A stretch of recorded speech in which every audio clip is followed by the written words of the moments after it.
All our lives, we're told that education is the key to success and that having a high school and college diploma will open up career doors. But not everyone gets the same access to a good, quality public education. Growing up, being in Chicago public schools, I always was in classrooms feeling like, I wasn't learning anything. Hey guys, I'm Dena, this is AJ Plus, and today we're looking at the challenges that students of color face trying to get an education in our school system.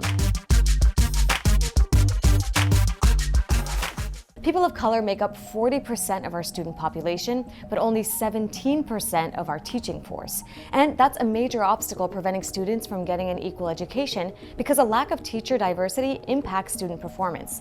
In the last decade, we've lost 26,000 African American teachers, even though teaching as a profession has been growing. AJ Plus recently visited Chicago, a city that's lost 40% of its black teachers since 2002.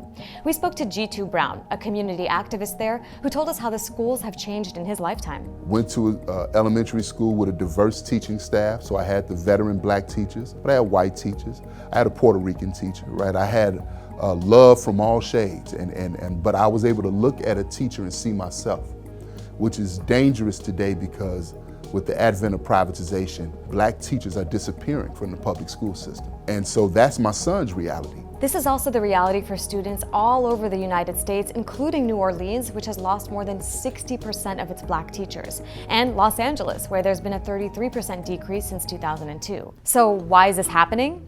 Well, many factors are contributing to the decline, including low retention rates for black teachers. These losses are also the result of the massive restructuring of education that's taken place in the last few years, including the closing of low-performing schools and their replacement with charter schools. Many of these low-performing schools were staffed with minority teachers who had roots in the community, and when they're gone, students suffer. In addition to providing students of color with strong role models, the number of black teachers directly influences how black students perform academically.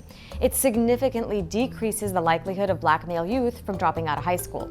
And a Vanderbilt study found that black students were enrolled in gifted programs half as often as their white peers, even when they had the same achievement scores. But that gap narrowed dramatically when high-achieving black students had a black teacher. Other studies have shown that white teachers have lower expectations for their black students, assuming they won't graduate from high school or earn a college degree, and that those lower standards may be self-fulfilling prophecies. You're supposed to look at that little boy, and despite the fact that little boy may not comb his hair, despite the fact that little boy doesn't talk a lot, you have to watch them, you have to engage with their child, so you start realizing what they do well.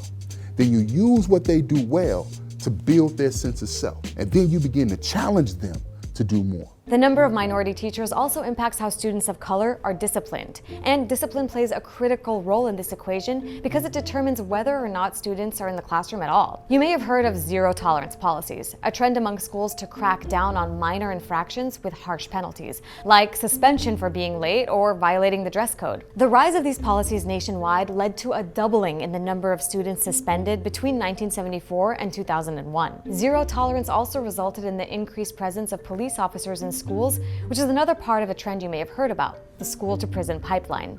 The school-to-prison pipeline describes how students are increasingly being punished in the juvenile or criminal justice systems rather than by school officials for things like cutting class. This is a problem because it labels kids criminals and tends to push them out of the education system altogether. And these policies are disproportionately applied to minority students. A report by the U.S. Department of Education found that black students are suspended and expelled 3 times more often than white students. And the race of teachers also plays a role. A researcher at the University of California, Santa Barbara, found that black students are more likely to be considered, quote, disruptive than white students. But this changes if a black student has a teacher who's of the same race. All of these factors are on top of a bigger problem, a segregated education system. After years of efforts to desegregate America's schools, there's still proof that things are starting to look like they once did, separate and unequal. Brown versus Board of Education was supposed to fix this, but 6 decades later, studies repeatedly show that schools responsible for the education of black and Latino children are underserved, underfunded, and often without experienced teachers. Today, the average white student attends a school in which 75% of their peers are also white. Meanwhile, black and Latino students typically attend schools where their peers are 2/3 people of color and less than 1/3 white.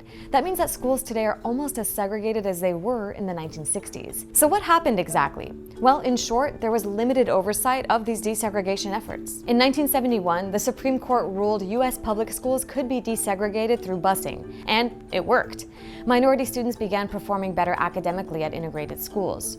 But over time, many school districts across the country were released from court-ordered desegregation plans that eventually allowed for the schools to become segregated again. And this has led to widening gaps in test scores between white, Black, and Latino students across subjects. So, segregated schools and resources, fewer minority teachers, and higher rates of discipline are all making it harder for students of color to receive a quality education in this country. There's a lot more we need to do to level the playing field and ensure that all American children have the opportunity to realize their full potential. So, what was your school like growing up? Do you feel like you got a fair education? Let us know in the comments, and make sure you check out all of the videos in our Chicago series. And of course, don't forget to like, share, and subscribe to our YouTube page.